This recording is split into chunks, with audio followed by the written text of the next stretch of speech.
ఒరే పెంటారావు, బాగా అందంగా ఉన్న అమ్మాయిని చేసుకోకురా, పక్కనున్నోడికి మనసు లాగుతుంది. అలాగని అసహ్యంగా ఉన్నదని చేసుకోకు, చూడలేక సత్తావు.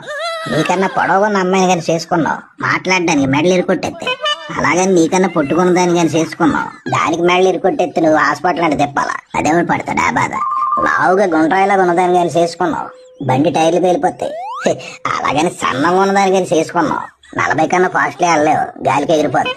బాగా చదువుకున్న అమ్మాయిని కానీ చేసుకున్నావు, నిన్ను అసలు పట్టించుకోదు.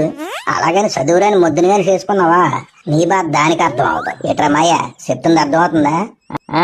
అర్థం అవుతాను, నీ మాట్లాడిన అర్థం అవుతాను. ఓరి ఎదవన్నర ఎదవా, అసలు పెళ్ళే చేసుకోకరా అని చెప్పొచ్చు కదేటై. వచ్చిన అనుకో, కాకపోతే నీ కూడా ఎవడు అమ్మాయి మీద ఆశపడ్డ బల్లాల దేవుడు చచ్చిపోండు, అమ్మాయిని అంతగా ప్రేమించిన బాహుబలి చచ్చిపోండు. లాస్ట్ కి ఒంటికాకిలాగా లింగులింగుమంటూ మిగిలింది ఎవడో, కట్టప్ప ఒకడు. ఎందువల్ల? అడిగి